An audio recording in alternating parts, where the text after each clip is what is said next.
How to block email by size using the spam filter in DirectAdmin.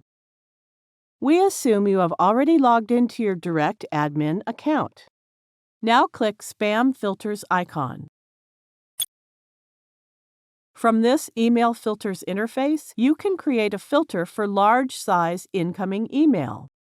Click to open the drop-down list of Block By and select the Size option. Enter the maximum size of the email you wish to allow. Any incoming email over 5 megabytes in size will be blocked. Now click Block button. That's it. You now know how to block all email larger than a fixed size. Thank you for watching.